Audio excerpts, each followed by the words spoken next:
स्वागत है आपका अपने चैनल आज क्लास में। आज की इस वीडियो में इतिहास के काफी महत्वपूर्ण 40 ऑब्जेक्टिव प्रश्न हम आपको बताएंगे। ये जो 40 ऑब्जेक्टिव प्रश्न है ये आपके बोर्ड परीक्षा के लिए काफी महत्वपूर्ण है और इस 40 ऑब्जेक्टिव प्रश्न को अगर आप अच्छी तरीके से पढ़ लेते हैं, याद कर लेते हैं तो फाइनल बोर्ड परीक्षा में इतिहास से आपका एक भी प्रश्न नहीं छूटेगा, यह हमारा गारंटी है। तो वीडियो को एकदम शुरू से लेके अंत तक देखिएगा और इसमें से जो भी प्रश्न आपको याद ना हो तो प्लीज आप लोग उसे नोटबुक पे लिख के जरूर याद कर लीजिएगा। और चैनल को अभी तक आप सब्सक्राइब नहीं किए हैं तो चैनल को सब्सक्राइब कर लीजिएगा और सब्सक्राइब करने के बाद एक बेल आइकन आता है तो बेल आइकन को दबा के ऑल पे कर लीजिएगा ताकि जब भी लाइव क्लास हो तो आपके पास नोटिफिकेशन पहुंचता रहे। तो आइए शुरू करते हैं पहले नंबर प्रश्न से। तो पहला नंबर प्रश्न है कि रूस में जार का अर्थ क्या होता है। ए ऑप्शन है पीने का बर्तन, बी ऑप्शन है रूस का सामंत, सी ऑप्शन है रूस का राजा, डी ऑप्शन है इनमें से कोई नहीं। काफी महत्वपूर्ण प्रश्न है ये आपके बोर्ड परीक्षा के लिए। यहाँ पे आपको बताना है कि रूस में जार का अर्थ क्या होता है। तो रूस में जार का अर्थ रूस का राजा होता है, इसे आपको याद रखना है। काफी महत्वपूर्ण प्रश्न है। यहाँ पे सी ऑप्शन बिल्कुल ही सही हो जाएगा। ये देखते हैं अगला प्रश्न दो नंबर प्रश्न है कि लेनिन की मृत्यु कब हुई। ए ऑप्शन है 1921 ईस्वी में, बी ऑप्शन है 1922 ईस्वी में, सी ऑप्शन है 1923 ईस्वी में, डी ऑप्शन है 1924 ईस्वी में। तो यहाँ पे आपको बताना है कि लेनिन की मृत्यु कब हुई। तो लेनिन की मृत्यु 1924 ईस्वी में हुई, इसे आपको याद रखना है। काफी महत्वपूर्ण प्रश्न है। यहाँ पे डी ऑप्शन बिल्कुल ही सही हो जाएगा। ये देखते हैं अगला प्रश्न तीन नंबर प्रश्न है कि कार्ल मार्क्स का जन्म कहाँ हुआ था। ए ऑप्शन है इंग्लैंड में, बी ऑप्शन है जर्मनी में, सी ऑप्शन है इटली में, डी ऑप्शन है रूस में। काफी महत्वपूर्ण प्रश्न है ये आपके बोर्ड परीक्षा के लिए।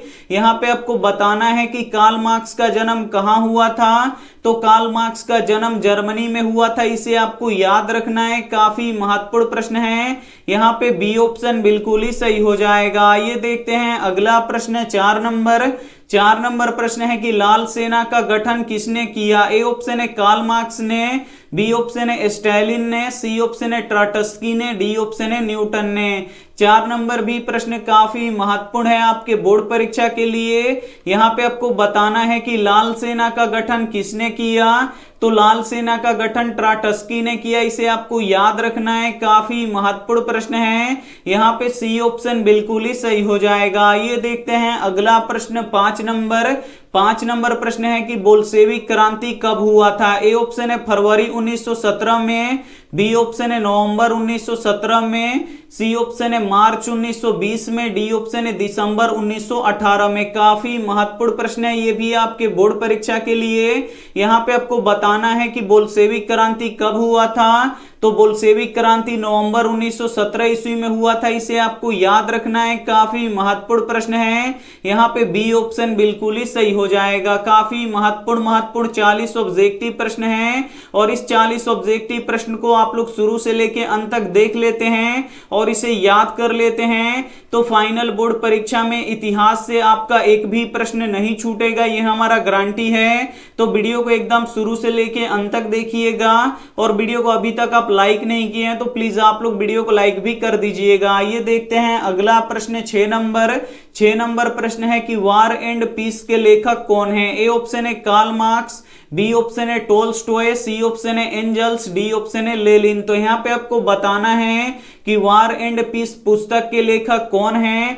तो टोल्स्टॉय है, इन्हें आपको याद रखना है। काफी महत्वपूर्ण प्रश्न है ये आपके बोर्ड परीक्षा के लिए। यहाँ पे बी ऑप्शन बिल्कुल ही सही हो जाएगा। ये देखते हैं अगला प्रश्न 7 नंबर प्रश्न है कि साम्यवादी शासन का पहला प्रयोग कहाँ हुआ था। ए ऑप्शन है रूस में, बी ऑप्शन है जापान में, सी ऑप्शन है चीन में, डी ऑप्शन है क्यूबा में। तो यहाँ पे आपको बताना है कि साम्यवादी शासन का पहला प्रयोग कहाँ हुआ था। तो रूस में हुआ था, इसे आपको याद रखना है। काफी महत्वपूर्ण प्रश्न है। यहाँ पे ए ऑप्शन बिल्कुल ही सही हो जाएगा। ये देखते हैं अगला प्रश्न 8 नंबर प्रश्न है कि दुनिया के मजदूर एक हो यह किसने कहा था। ए ऑप्शन है कार्ल मार्क्स ने, बी ऑप्शन है लेनिन ने, सी ऑप्शन है स्टालिन ने, डी ऑप्शन है टोल्स्टॉय ने। काफी महत्वपूर्ण प्रश्न है ये आपके बोर्ड परीक्षा के लिए। यहाँ पे आपको बताना है कि दुनिया के मजदूर एक हो, यह किसने कहा था? तो कार्ल मार्क्स ने कहा था। इसे आपको याद रखना है, काफी महत्वपूर्ण प्रश्न है। यहाँ पे ए ऑप्शन बिल्कुल ही सही हो जाएगा। ये देखते हैं अगला प्रश्न 9 नंबर प्रश्न है कि किसे समाजवादियों का बाइबिल कहा जाता है? ए ऑप्शन है अप्रैल थीसिस को, बी ऑप्शन है सोशलिस्ट को, सी ऑप्शन है दास कैपिटल को, डी ऑप्शन है कम्युनिस्ट के नियमों को। काफी महत्वपूर्ण प्रश्न है ये भी आपके बोर्ड परीक्षा के लिए। यहाँ पे आपको बताना है कि किसे समाजवादी का बाइबिल कहा जाता है। तो दास कैपिटल को समाजवादियों का बाइबिल कहा जाता है। इसे आपको याद रखना है, काफी महत्वपूर्ण प्रश्न है। यहाँ पे सी ऑप्शन बिल्कुल ही सही हो जाएगा। ये देखते हैं अगला प्रश्न 10 नंबर प्रश्न है कि भूमि, शांति और रोटी ये 3 नारे किसने दिए? ए ऑप्शन है लेनिन ने, बी ऑप्शन है ट्राटस्की ने, सी ऑप्शन है स्टालिन ने, डी ऑप्शन है कार्ल मार्क्स ने। तो यहाँ पे आपको बताना है कि भूमि, शांति और रोटी ये 3 नारे किसने दिए? तो लेनिन ने दिए। इसे आपको याद रखना है, काफी महत्वपूर्ण प्रश्न है ये आपके बोर्ड परीक्षा के लिए। यहाँ पे ए ऑप्शन बिल्कुल ही सही हो जाएगा। ये देखते हैं अगला प्रश्न 11 नंबर प्रश्न है कि यंग इटली और यंग यूरोप का स्थापना किसने किया? ए ऑप्शन है मेजनी ने, बी ऑप्शन है बिस्मार्क ने, सी ऑप्शन है काबूर ने, डी ऑप्शन है गैरीबाल्डी ने। तो यहाँ पे आपको बताना है कि यंग इटली और यंग यूरोप का स्थापना किसने किया? तो मेजनी ने किया। इसे आपको याद रखना है, काफी महत्वपूर्ण प्रश्न है। यहाँ पे ए ऑप्शन बिल्कुल ही सही हो जाएगा। ये देखते हैं अगला प्रश्न 12 नंबर प्रश्न है कि लाल कुर्ती का गठन किसने किया? ए ऑप्शन है बिस्मार्क ने, बी ऑप्शन है मेजनी ने, सी ऑप्शन है नेपल्स ने, डी ऑप्शन है गैरीबाल्डी ने। 12 नंबर प्रश्न काफी महत्वपूर्ण है आपके बोर्ड परीक्षा के लिए। यहाँ पे आपको बताना है कि लाल कुर्ती का गठन किसने किया? तो लाल कुर्ती का गठन गैरीबाल्डी ने किया। इसे आपको याद रखना है, काफी महत्वपूर्ण प्रश्न है। यहाँ पे डी ऑप्शन बिल्कुल ही सही हो जाएगा। ये देखते हैं अगला प्रश्न 13 नंबर प्रश्न है कि हंगरी की राजधानी कहाँ है? ए ऑप्शन है बुडापेस्ट, बी ऑप्शन है रोम, सी ऑप्शन है पेरिस, डी ऑप्शन है मॉस्को। तो यहाँ पे आपको बताना है कि हंगरी की राजधानी कहाँ है? तो हंगरी की राजधानी बुडापेस्ट है। इसे आपको याद रखना है, काफी महत्वपूर्ण प्रश्न है। यहाँ पे ए ऑप्शन बिल्कुल ही सही हो जाएगा। ये देखते हैं अगला प्रश्न 14 नंबर प्रश्न है कि बिस्मार्क क्या था? ए ऑप्शन है कवि, बी ऑप्शन है नाटककार, सी ऑप्शन है संगीतज्ञ, डी ऑप्शन है कूटनीतिज्ञ। तो यहाँ पे आपको बताना है कि बिस्मार्क क्या था? तो बिस्मार्क कूटनीतिज्ञ था। इसे आपको याद रखना है, काफी महत्वपूर्ण प्रश्न है ये आपके बोर्ड परीक्षा के लिए। यहाँ पे डी ऑप्शन बिल्कुल ही सही हो जाएगा। ये देखते हैं अगला प्रश्न 15 नंबर प्रश्न है कि यूरोप का मरीज किसे कहा जाता है? ए ऑप्शन है तुर्की को, बी ऑप्शन है मिस्र को, सी ऑप्शन है यूनान को, डी ऑप्शन है इंग्लैंड को। तो यहाँ पे आपको बताना है कि यूरोप का मरीज किसे कहा जाता है? तो यूरोप का मरीज तुर्की को कहा जाता है। इसे आपको याद रखना है। यहाँ पे ए ऑप्शन बिल्कुल ही सही हो जाएगा। काफी महत्वपूर्ण 40 ऑब्जेक्टिव प्रश्न हैं और इस 40 ऑब्जेक्टिव प्रश्न को अगर आप अच्छी तरीके से पढ़ लेते हैं, याद कर लेते हैं, तो फाइनल बोर्ड परीक्षा में इतिहास से आपका एक भी प्रश्न नहीं छूटेगा, ये हमारा गारंटी है।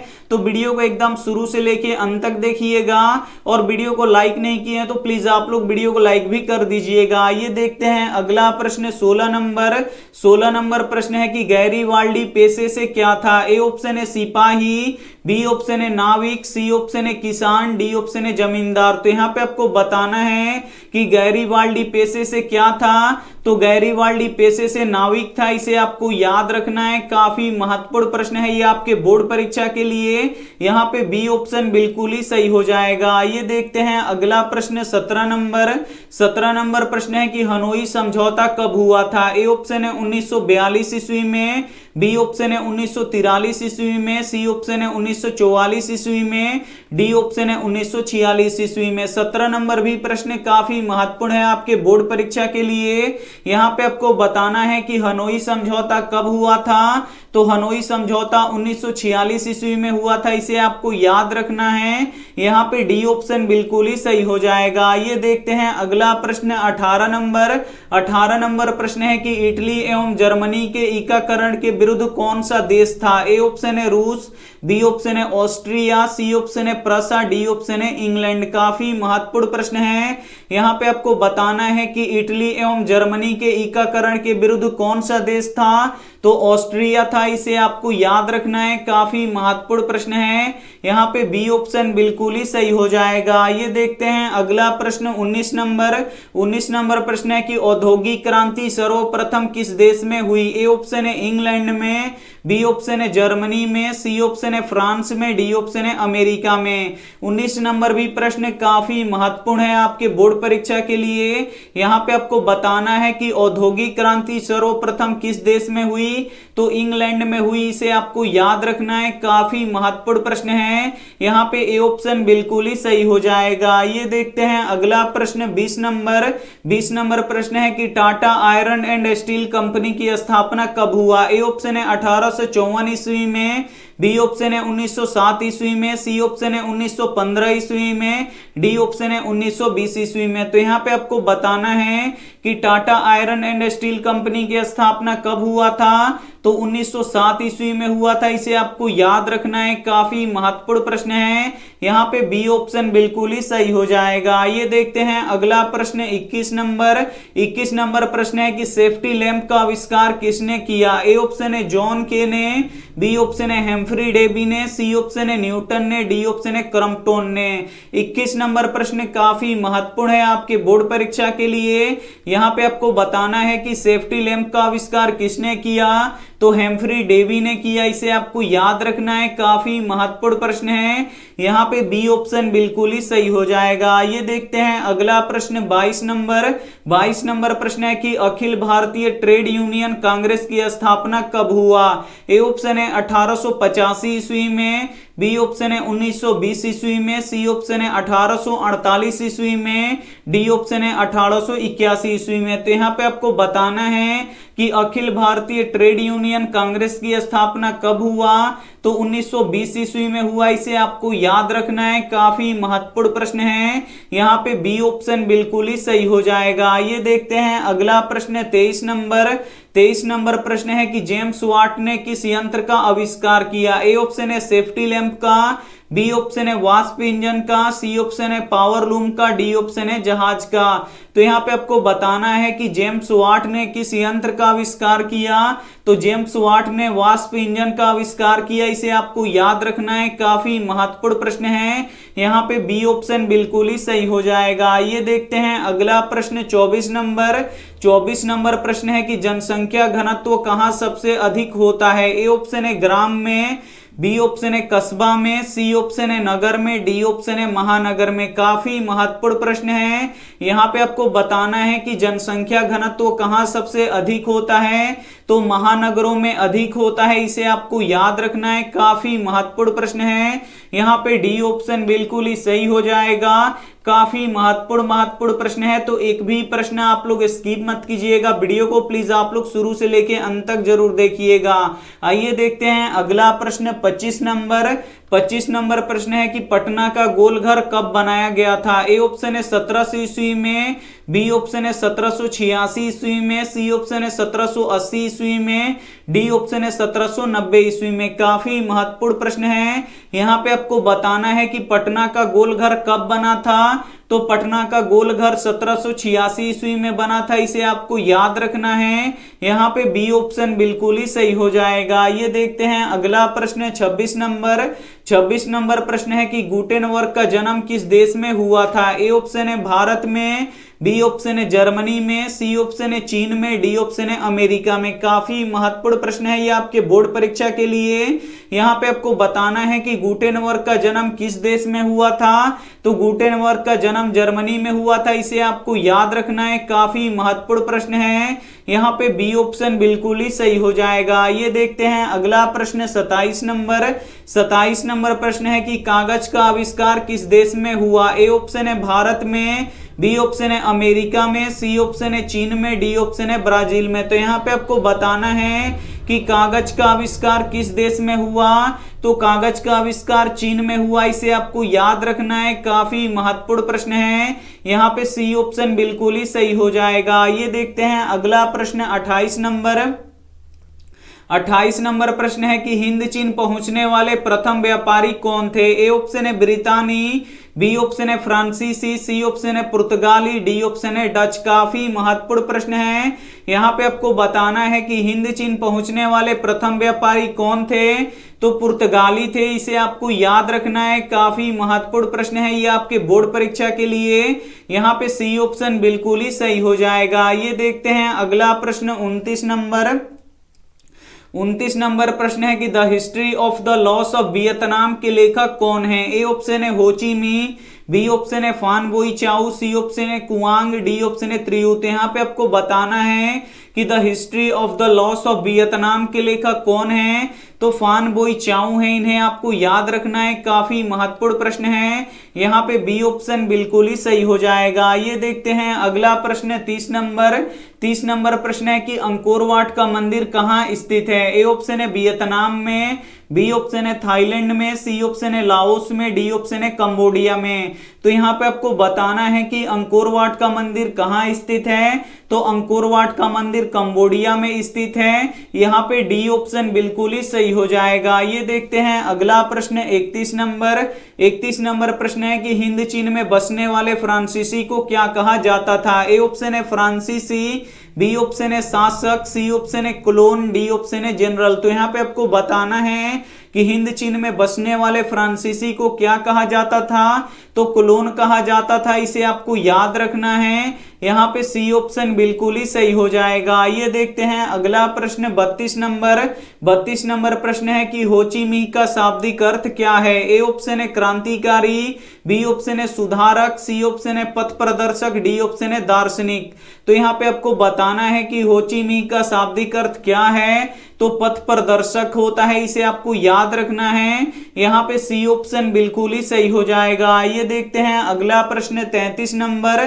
33 नंबर प्रश्न है कि जनेवा समझौता में किस देश को दो भागों में बांटा गया? ए ऑप्शन है चीन को, बी ऑप्शन है जापान को, सी ऑप्शन है वियतनाम को, डी ऑप्शन है भारत को। तो यहाँ पे आपको बताना है कि जनेवा समझौता में किस देश को दो भागों में बांटा गया? तो वियतनाम को दो भागों में बांटा गया। यहाँ पे सी ऑप्शन बिल्कुल ही सही हो जाएगा। ये देखते हैं अगला प्रश्न 34 नंबर। 34 नंबर प्रश्न है कि गांधी जी ने सत्याग्रह का प्रयोग पहली बार कहाँ किए? ए ऑप्शन है भारत में, बी ऑप्शन है दक्षिण अफ्रीका में, सी ऑप्शन है इंग्लैंड में, डी ऑप्शन है रूस में। तो यहाँ पे आपको बताना है कि गांधी जी ने सत्याग्रह का प्रयोग पहली बार कहाँ किए? तो दक्षिण अफ्रीका में किए। यहाँ पे बी ऑप्शन बिल्कुल ही सही हो जाएगा। ये देखते हैं अगला प्रश्न 35 नंबर।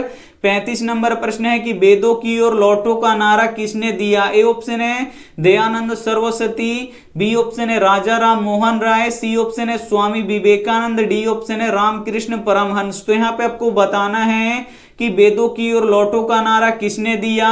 तो दयानंद सरस्वती ने दिया, इसे आपको याद रखना है, काफी महत्वपूर्ण प्रश्न है। यहाँ पे ए ऑप्शन बिल्कुल ही सही हो जाएगा। ये देखते हैं अगला प्रश्न 36 नंबर। 36 नंबर प्रश्न है कि जालियांवाला बाग हत्याकांड कब हुआ था? ए ऑप्शन है 13 अप्रैल 1919 को, बी ऑप्शन है 15 मार्च 1990 को, सी ऑप्शन है 20 अप्रैल 2000 को, डी ऑप्शन है 30 मई 1999 को। तो यहाँ पे आपको बताना है कि जालियांवाला बाग हत्याकांड कब हुआ था? तो 13 अप्रैल 1919 को हुआ था, इसे आपको याद रखना है, काफी महत्वपूर्ण प्रश्न है। यहाँ पे ए ऑप्शन बिल्कुल ही सही हो जाएगा। ये देखते हैं अगला प्रश्न 37 नंबर।